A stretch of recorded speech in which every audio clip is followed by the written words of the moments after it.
Livro Rendido ao Espírito Santo, de Haley Brown, capítulo 3. Desperto em um despertar de avivamento. Sua voz traz clareza ao caos. Após 6 semanas dessa experiência poderosa e maravilhosa com a pessoa do Espírito Santo, o mundo entrou em quarentena completa. Acho que nenhum de nós imaginava que o que começou como 2 semanas para desacelerar a disseminação de um vírus se tornaria 2 anos de completa e absoluta confusão em todo o mundo. A pandemia de Covid-19 havia começado e, devido a tantas coisas desconhecidas sobre esse vírus, as nações se fecharam completamente. Lembro-me de estar deitada em casa, no chão do meu escritório, durante esse período de isolamento completo, quando não podíamos sair de casa, visitar amigos ou parentes, muito menos fazer qualquer atividade do lado de fora, e perguntar a Deus o que estava acontecendo. Nas últimas 6 semanas, eu havia tido o encontro mais profundo da minha vida e visto o Senhor agir. Fiquei devastada ao pensar que essa onda poderia passar. As 2 semanas para desacelerar a disseminação haviam se transformado em 6 semanas e começamos a ver que as 6 semanas não seriam suficientes. O mundo estava em pânico, pessoas perdendo seus entes queridos, temendo por suas próprias vidas e pela primeira vez na história dessa geração, estávamos sendo completamente controlados por algo além da nossa capacidade. Enquanto eu buscava o Senhor ali no chão do meu escritório, senti a proximidade do Espírito Santo e comecei a chorar. Mas dessa vez em profunda tristeza, porque temia que o que Deus havia começado estava prestes a ser esmagado pelo peso da pressão que o mundo enfrentava. O meu encontro tinha sido tão transformador, era como se eu tivesse sido reapresentada a Deus de uma forma que eu sabia na mente que Ele poderia existir, mas nunca poderia imaginar que seria real para mim. Eu tinha encontrado a resposta para todos os problemas da vida. Encontrei um poder que nenhum governante ou autoridade poderia superar. Desejei ver um avivamento desde jovem e havia encontrado aquele que é o avivamento e estava com medo de perder esse momento que Deus havia me levado a experimentar.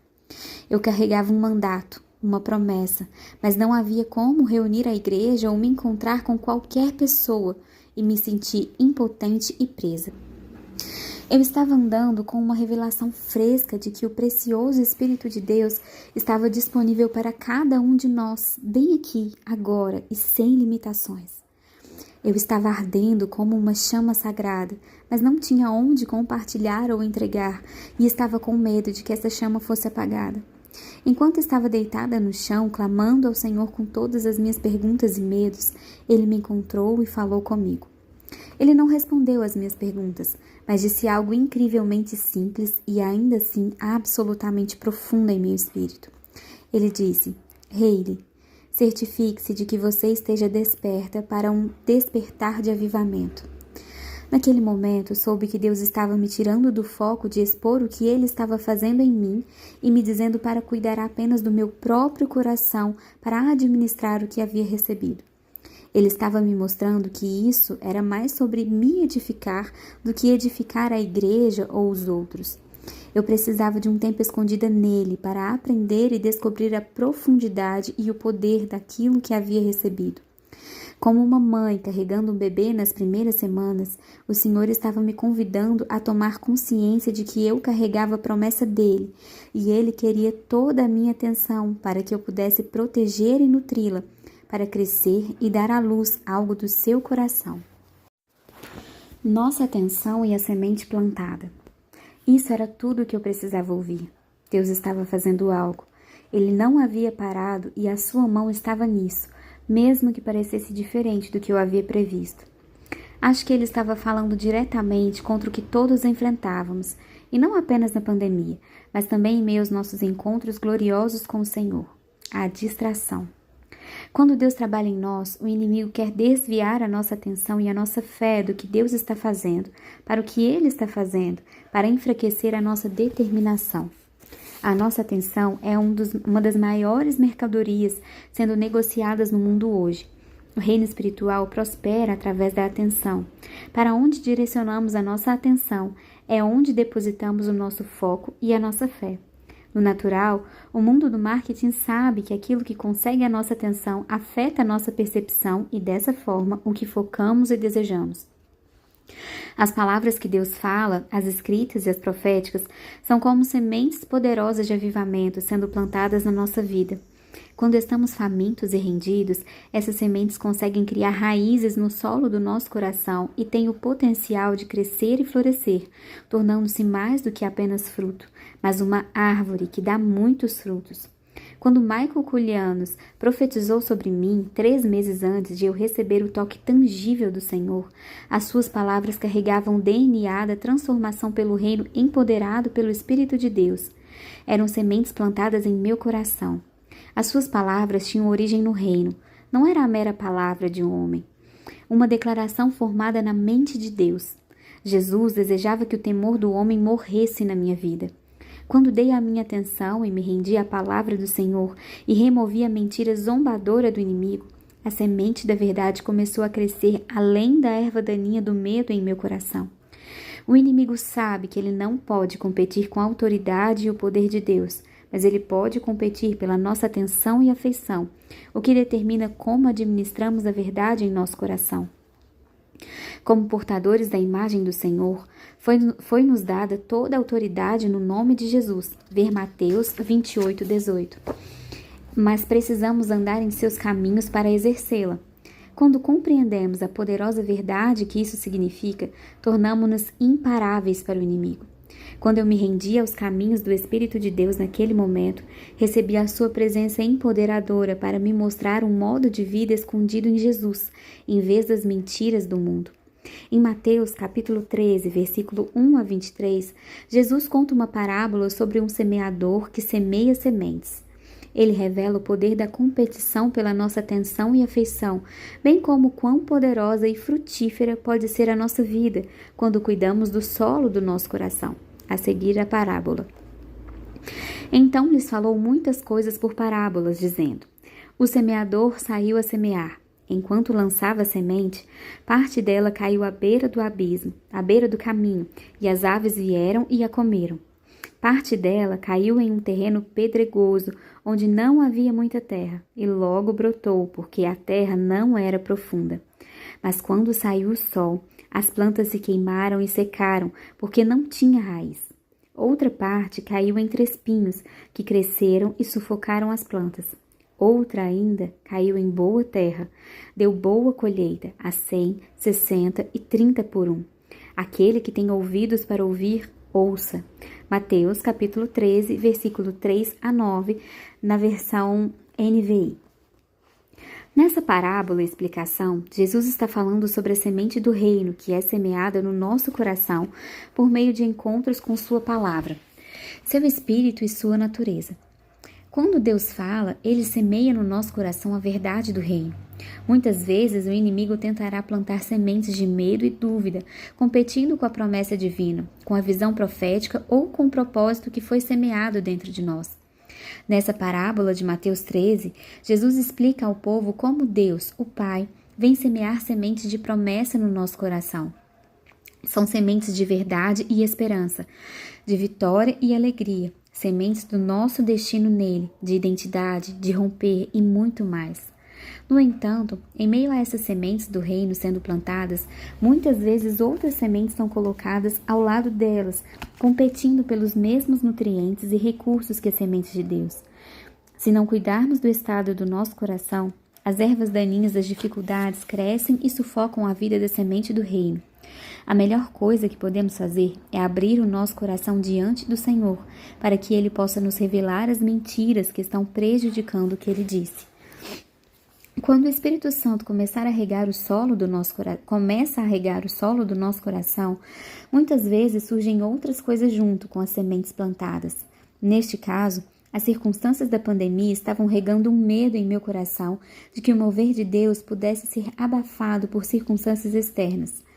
O Senhor começou a me despertar para a consciência de que uma grande semente havia sido plantada no solo do meu coração durante esse tempo de encontro com Ele. Eu estava vendo os primeiros brotos surgirem e o inimigo estava aparecendo para tentar abortar o processo que Deus havia começado. Eu não podia controlar a pandemia, mas podia controlar qual semente cresceria, dependendo de onde eu colocava meu foco. Normalmente, somos bons em reconhecer as coisas quando estão em pleno florescimento e expressão. É fácil ver o valor de uma macieira quando há maçãs por toda parte e podemos saborear o fruto. Mas será que reconhecemos o potencial em uma semente antes que ela se torne algo grande? Dentro de uma semente reside o DNA de milhares de maçãs e o potencial para milhares de árvores, caso ela seja plantada, regada e cuidada adequadamente. Já ouvi pessoas dizerem que encontros são inúteis se não nos transformam, mas acho que estamos perdendo um ensinamento imprescindível sobre esse assunto. A mudança duradoura acontece para aqueles que administram o presente que receberam. O momento do encontro poderoso nos desperta e catalisa para vermos o reino em sua forma plena bem à nossa frente. O encontro é o ponto de partida para andar nos caminhos de Jesus, mas não termina com um único momento, é apenas o começo. Se víssemos os encontros como sementes, perceberíamos que há mais trabalho a ser feito após aquele momento poderoso do que se pode ver. O encontro nos enche de graça e entendimento de que há um convite incrível diante de nós para caminharmos diariamente com o Espírito Santo, mas esse convite deve ser aceito e administrado em um coração sensível e cheio de fome e intimidade com o Senhor. O trabalho do Espírito em nós é nos atrair a esse lugar de rendição e total entrega a Jesus, mas cabe a nós aceitar o convite. Estar desperto em um despertar de avivamento exige que vivamos com os olhos bem abertos para ver as coisas que Deus está investindo e fazendo em nós.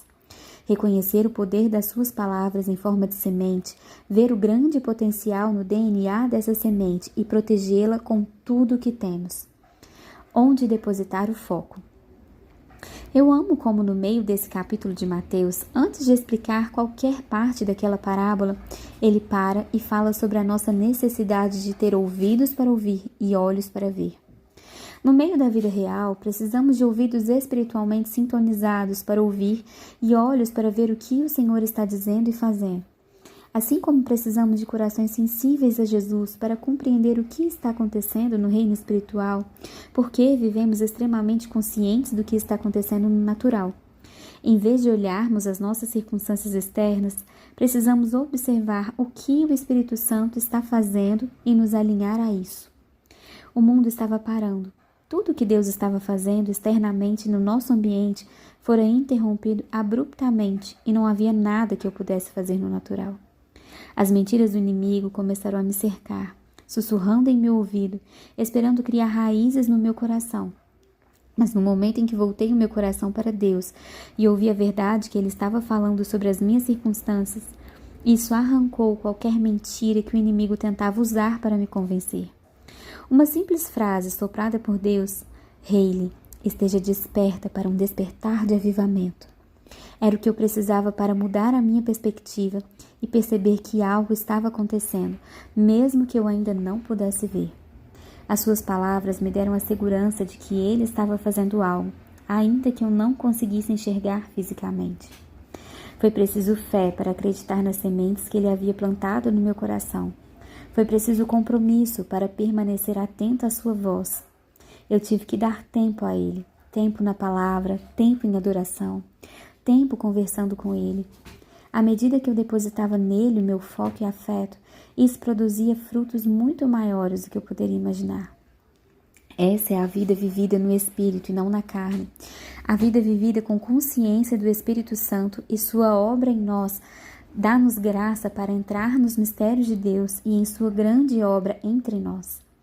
Isso, honestamente, me fez pensar em quantas vezes Deus estava agitando algo em meu coração, mas eu não tive ouvidos para ouvir ou olhos para ver a realidade maior por trás das circunstâncias.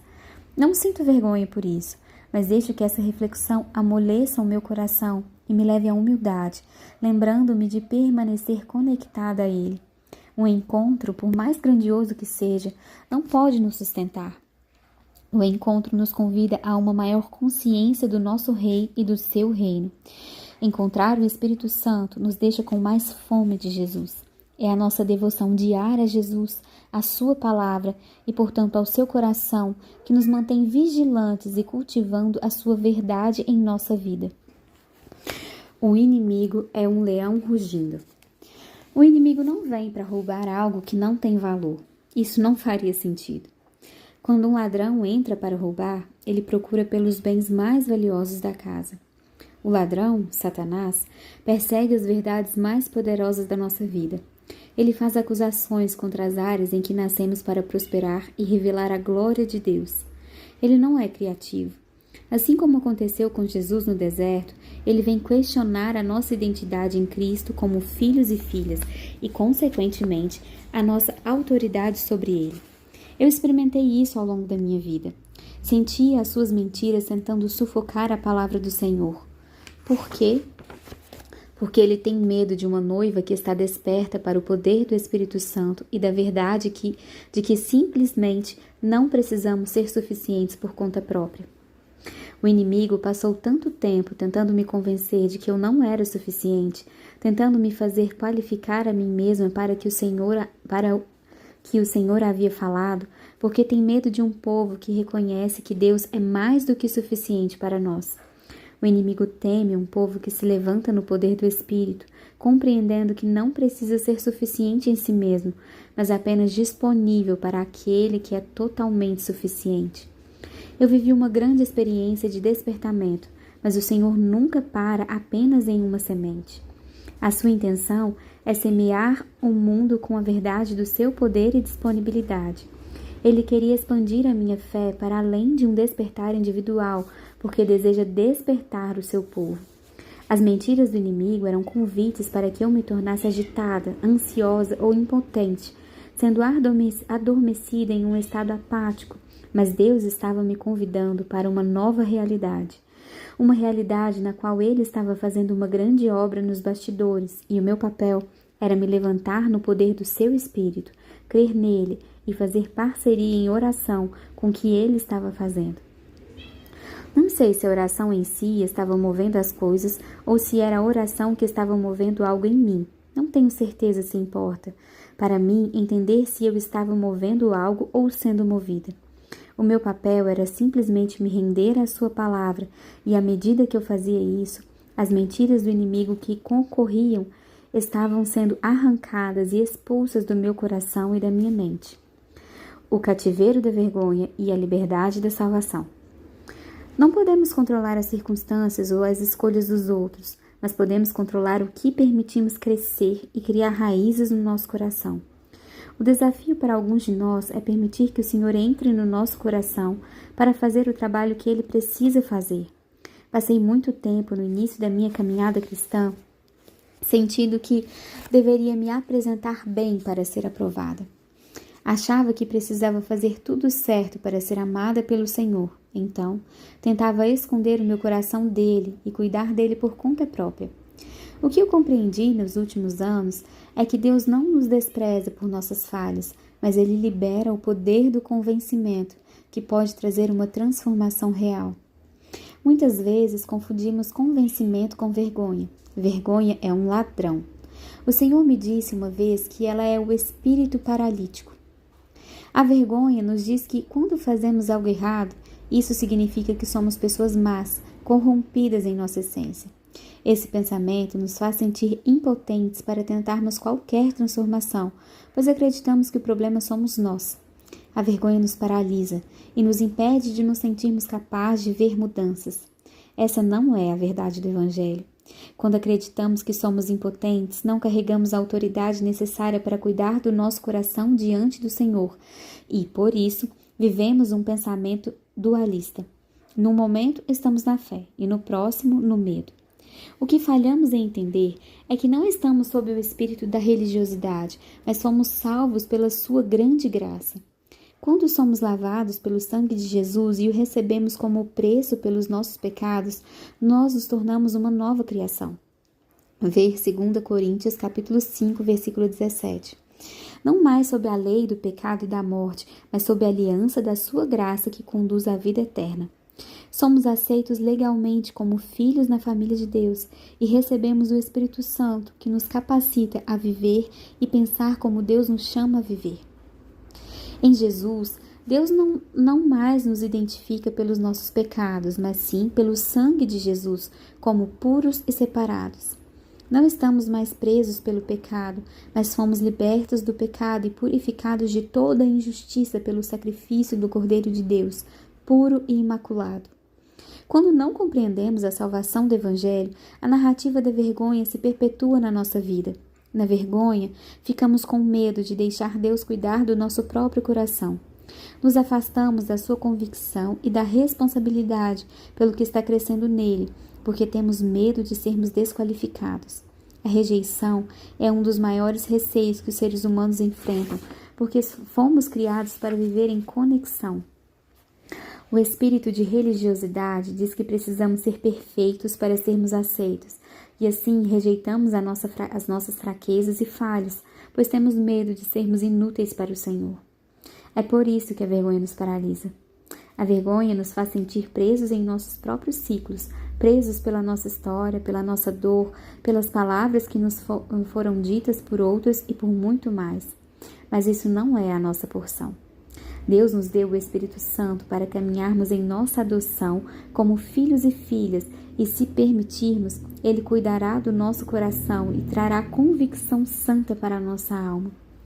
O Espírito Santo, o selo da nossa salvação. Nós não apenas recebemos Jesus no momento da salvação, mas Jesus nos deu o presente do seu Espírito, como Ele nos diz. Ora, é Deus que faz que nós e vocês permaneçamos firmes em Cristo. Ele nos ungiu, nos selou como sua propriedade e pôs o seu Espírito em nossos corações como garantia do que está por vir. 2 Coríntios, capítulo 1, versículo 21 e 22, versão NVI.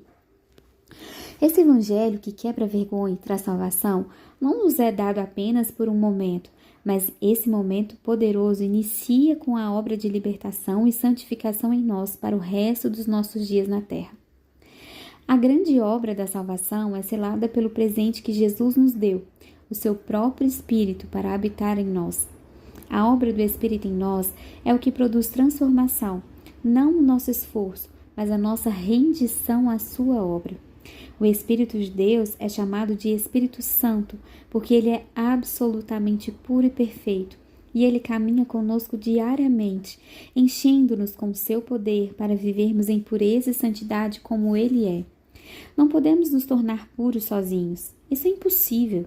A cruz é o lugar onde a nossa redenção e restauração ao plano e design original de Deus começam, mas não para por aí. Quando recebemos o sacrifício perfeito de Jesus, somos instantaneamente novos nele, mas ainda estamos vivendo em um mundo cheio de contaminação. É por isso que a salvação vem com o presente do seu Espírito. O Espírito de Deus é colocado em nosso coração para ser uma garantia de que pertencemos a Jesus e ao seu reino, e que uma vida vivida com Jesus é diferente, separada da vida vivida pelo mundo. Estamos no mundo, mas o Espírito Santo nos instrui e nos capacita a viver uma vida não deste mundo, mas do reino. Precisamos do Espírito para vivermos uma vida santa. A jornada de nos tornarmos como Jesus é uma entrega de rendição ao Espírito de Deus e ao poder da sua convicção. Convencimento não é vergonha. Eu costumava ter medo do convencimento porque eu associava a vergonha. Eu via Deus como alguém zangado comigo, que queria me consertar para que só então pudesse me amar. Eu entendi tudo ao contrário. Quando tive aquele encontro com o Espírito Santo, o poder do convencimento veio junto. Em vez de sentir a desaprovação de Deus, eu senti o seu profundo amor por mim e também a pureza da sua santidade. O convencimento nos ajuda a ver onde fizemos acordos e parcerias na nossa vida com as mentiras que competem com as sementes que Deus plantou. No convencimento, tornamo-nos despertos para as coisas que estão nos roubando a liberdade e a beleza da sua vida dentro de nós. Quando o Espírito Santo começou a iluminar áreas do meu coração que tinham sido afetadas por acreditar em mentiras, vi claramente onde eu havia errado, onde eu falhava. Deus não estava me definindo pelas minhas faltas ou pecados, mas Ele estava me convidando a me arrepender e a permitir que Ele preenchesse esses espaços com o seu amor. Senti a tristeza do meu orgulho e os efeitos dolorosos de encontrar a minha segurança no medo, mas também senti o acolhimento do seu amor para viver uma nova realidade. O convencimento exigiria que eu entregasse a Ele minhas falhas, reservas e medos, mas em troca, ele me preencheria com ele mesmo. O convencimento não estava lá para me dizer que eu era impotente. Estava lá para me lembrar de que em Cristo posso andar em autoridade sobre o inimigo e seus caminhos. Em Romanos 8, o Espírito Santo é chamado de Espírito de adoção. O Espírito de Deus vem para nos despertar para a realidade de que Deus nos amou primeiro e nos alcançou muito antes de podermos escolhê-lo. Ele nos chama de seus filhos, o que significa que somos amados independentemente das nossas ações. A transformação que Deus quer trazer em nossa vida não é para que Ele possa nos amar mais, mas para que possamos viver em liberdade e em plena conexão com Ele. Deus nos convencerá de tudo que está tentando impedir o seu amor por nós. Amém. Deus nos convencerá de tudo o que está tentando impedir o seu amor por nós. O convencimento é um presente para o cristão, porque nos leva ao arrependimento, e o arrependimento remove o que impede a nossa conexão com Deus. Deus nos ama extravagantemente, e o seu amor está sempre disponível para nós. Ele está de braços abertos, recebendo cada pessoa. Ele nos ama, quer o escolhamos ou não. Mas isso não significa que todos vivemos na mesma conexão com Ele. Deus é amor e Deus é santo. Embora o seu amor não tenha condições impostas, a nossa conexão com Ele é baseada na nossa escolha.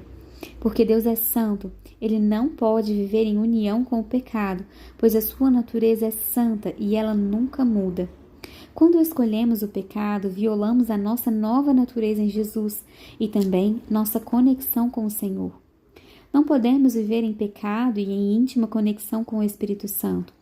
O Espírito é dado para habitar no crente e ele não pode habitar onde a santidade não é valorizada. Deus está sempre disponível para nós e Ele fez toda a provisão em Jesus para que nunca tenhamos que viver separados, mas devemos permitir que o seu convencimento entre na nossa vida para que possamos vivê-la com pureza. É o Espírito Santo quem nos convence do nosso pecado e, além disso, nos certifica sobre a nossa nova natureza justa que recebemos em Jesus. Ver João 16:8. O Espírito Santo trará a convicção de que não podemos mais participar de certas mentiras ou encontrar conforto em lugares não saudáveis. Quando recebemos o Espírito Santo, recebemos Ele, o Espírito de adoção. Então, rompemos com a mentalidade de vergonha para que possamos entrar em plena liberdade de viver um relacionamento com Deus. Em meu encontro com o Espírito Santo, encontrei uma alegria no convencimento e no arrependimento. Senti a liberdade de abrir mão das mentiras e dos impedimentos para que eu pudesse correr livremente em direção ao meu chamado superior.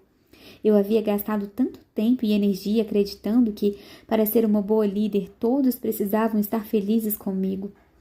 Eu estava diluindo a verdade do Senhor devido ao medo de que as pessoas se ofendessem. De certa forma, eu acreditava que poderia amar as pessoas mais do que Deus, porque estava ajustando o que Ele estava me dizendo para tentar mantê-las felizes. O convencimento e, consequentemente, o arrependimento me libertaram dessa mentalidade, lançando fora o peso dos meus ombros da falsa responsabilidade, e eu pude ver claramente. Eu não parei de amar ou honrar as pessoas. Deus ama as pessoas muito mais do que eu jamais poderia imaginar, do que eu poderia. Permitir que o Espírito de Deus traga convencimento é acolher a liberdade na nossa vida. A disciplina do Senhor não é punição. O Espírito Santo convence o nosso coração do pecado e das mentiras em que estamos acreditando, para que possamos entrar na disciplina de Deus. A disciplina de Deus não é punição.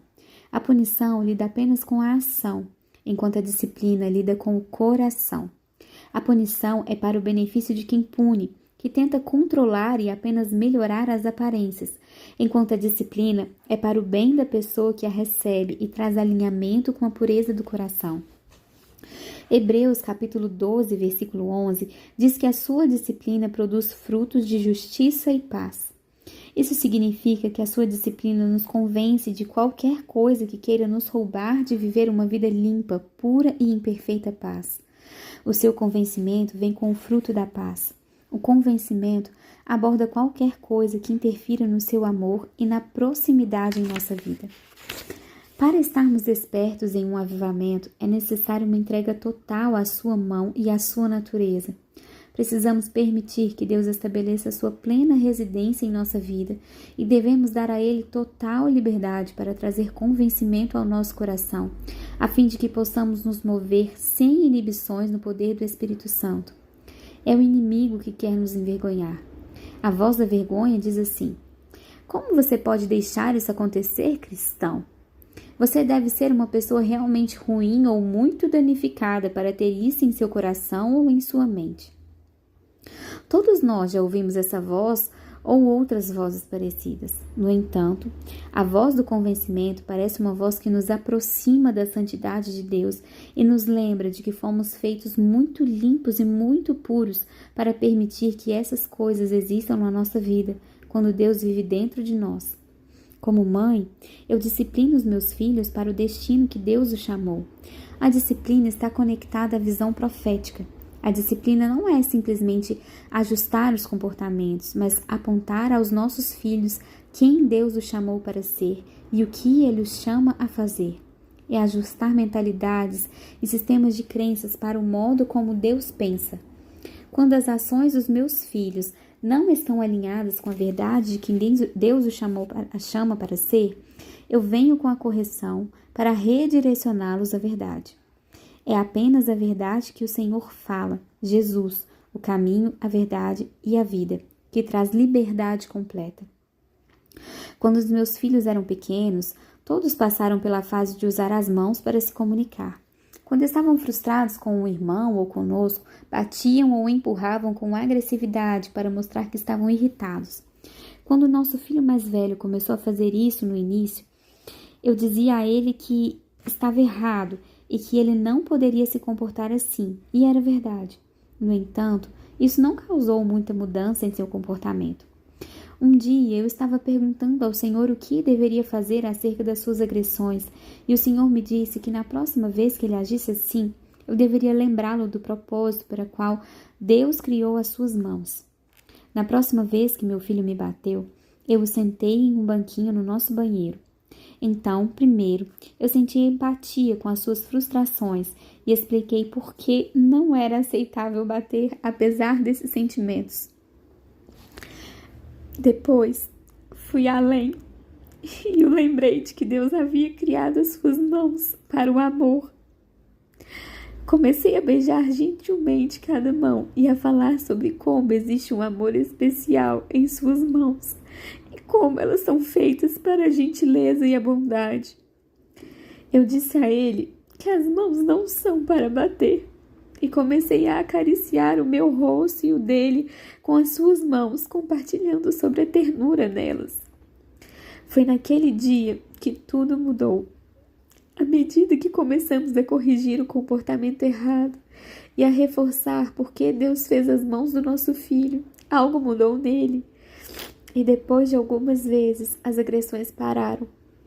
Nosso filho agora tem quase 8 anos e eu vi o fruto de ele entender que a identidade das suas mãos está entrelaçada com a identidade que ele tem como filho de Deus. Bater é uma violação do design de Deus para ele. Quando sabemos para que fomos feitos e entendemos o poder de viver de acordo com o design feito por Deus, vivemos uma vida de convicção e propósito. Permita que Ele o desperte. É com sensibilidade ao Espírito Santo, a pessoa responsável pelo grande despertar para o avivamento, que deixamos tudo que está no caminho dele se mover completamente, sem restrições. Mentalidades, sistemas de crenças, experiências passadas, falta de perdão, amargura, ofensa, tudo isso deve ser colocado aos seus pés para que a plenitude de seu espírito, a plenitude do fluxo do seu amor, não seja impedida na nossa vida. Estar desperto em um avivamento exige que nos alinhemos para ver como Ele vê, ouvir o que Ele está ouvindo e carregar em nosso coração o desejo de conhecer o que está em seu coração. Não é confiar em nossa capacidade que nos permite ver, ouvir ou saber o que Ele está fazendo, mas é a nossa rendição ao Seu Espírito que nos permite estar despertos para as coisas do céu. O céu está aqui, o céu está disponível e foi feito disponível quando Jesus rasgou o véu ao meio e removeu toda a separação entre nós e Deus. Um avivamento acontece quando a igreja se levanta na consciência de que Deus está presente e Ele é totalmente disponível como sempre esteve. Eu acredito que fomos escondidos para dormir, acreditando em uma mentira de impotência ou derrota, mas o Espírito de Deus está se levantando entre nós e lembrando a sua noiva de que Ele é conosco. Mantenha-se desperto. Gálatas, capítulo 6, versículo 9, versão NVI diz: Nós não nos cansemos de fazer o bem, pois no tempo próprio colheremos se não desistirmos. Por que você acha que Paulo está implorando para que as pessoas da Galácia não se cansem? Porque nós nos cansamos. O inimigo quer nos desgastar, nos distraindo, mentindo para nós e nos esgotando. Há estudos feitos por várias empresas de marketing que dizem que o americano médio é exposto a cerca de 4.000 a 10.000 anúncios por dia. Isso significa que estamos expostos a milhares de mensagens diariamente sobre quem deveríamos ser, como deveríamos agir e como deveríamos pensar. Essas são sementes que concorrem com as sementes de Deus. Para estarmos espertos em um avivamento, devemos ser vigilantes quanto ao que Deus está dizendo e fazendo para manter o nosso espírito alinhado com o Espírito Santo e desperto para a sua realidade e o seu movimento diariamente. Não demorou muito para que eu me realinhasse com o Senhor, mas simplesmente me entregasse completamente na sua presença e buscasse a sua perspectiva em um lugar onde eu tinha medo. Eu tive que me desligar da preocupação e levá-la aos pés do Pai, convidar a sua voz para um lugar em meu coração. Eu precisava parar de alimentar a semente do medo e submetê-la à sua natureza, permitindo que ele falasse e trouxesse correção às mentalidades que não eram dele. O convencimento é isso. É a submissão dos meus pensamentos aos seus pensamentos. É a troca do meu medo pela sua perspectiva. É permitir que o grande médico faça uma cirurgia no meu coração e mente e retire o que não é dele da minha vida. Não importa quão desconfortável isso seja, porque no final das contas, ele é o único que traz vida. O convencimento é um presente. A disciplina é um presente. Isso significa que temos um Pai que se importa conosco além do que nós mesmos nos importamos. Significa que não pertencemos a nós mesmos, mas pertencemos a Ele, o Criador do Universo, o Rei da Glória, nos tomou como sua posse e nos comprou com o preço mais alto, o sangue de Jesus. E a sua natureza é amor, é liberdade, é plenitude. Não precisamos ter medo do convencimento, precisamos dele em nossa vida, pois ele produz o fruto eterno. O presente do arrependimento. O que se segue ao convencimento santo é um arrependimento santo. O arrependimento tornou-se um dos presentes mais doces e poderosos que recebi em meu encontro com o Espírito Santo. O arrependimento é a troca divina dos meus pensamentos pelos seus pensamentos, meu jugo pelo seu jugo. O arrependimento é um presente tão poderoso que recebemos do Senhor porque ele é uma grande troca. O arrependimento é impulsionado pela graça e misericórdia de Deus. A sua misericórdia não é apenas uma questão pontual, mas é renovada a cada manhã e se encontra disponível para nós em qualquer momento de arrependimento. Em João, capítulo 16, versículo 8 a 11, Jesus fala sobre o Espírito Santo e como ele traz convencimento do pecado e da justiça. Veja, e quando ele vier, convencerá o mundo do pecado, da justiça e do juízo. Do pecado, porque não creem em mim. Da justiça, porque vou para o Pai e não me vereis mais. E do juízo, porque o príncipe deste mundo já está julgando. Quando o convencimento do Espírito Santo vem sobre nós e nos inclinamos para o arrependimento, ele é bem-vindo para nos realinhar com a maneira como Deus pensa. O arrependimento reconhece o pensamento inferior e renova a mente para alinhar-se com a forma como Deus pensa sobre nós e sobre as coisas. Ele coloca os seus caminhos no trono do nosso coração, para que possamos entrar na grandeza e glória do reino do nosso Senhor. O arrependimento remove as ervas daninhas das sementes concorrentes em nossa vida e permite que a semente de Deus comece a florescer e prosperar, porque só ela tem os nutrientes dos quais precisamos. O arrependimento é uma postura de humildade. Ele nos permite permanecer aos seus pés, nos agarrando a cada uma de suas palavras, porque reconhecemos que Ele é o único que dá vida. E tudo isso é possível pelo poder do Espírito Santo em nós. Em meus encontros com Ele, e muitas vezes depois, eu chorava profundamente quando me arrependia das coisas às quais Ele trouxe convencimento. Lembro-me de perceber que o temor do homem estava operando em minha vida por causa do orgulho. Veja, eu acreditava que, ao não agir em obediência, estaria mantendo as pessoas felizes. Assim, eu estaria amando. Eu pensava que ser completamente obediente a Deus significaria que eu não amaria bem as pessoas, porque eu seria apenas uma ofensa ambulante. O problema com esse pensamento é que na raiz dele, eu inconscientemente acreditava que amava as pessoas mais do que Deus. Eu havia colocado meus pensamentos e maneiras acima dos dele e estava confiando na minha própria sabedoria para navegar nas águas tumultuadas da cultura e da sociedade. Não importava o quanto eu me ajustasse, sempre havia outro ajuste me esgotando mental e emocionalmente. Arrepender-me do orgulho e desse sistema de crenças me permitiu ver Deus como o Pai amoroso que Ele é e a reconhecer o poder da verdade. Isso me trouxe liberdade e me aliviou de uma pressão imensa.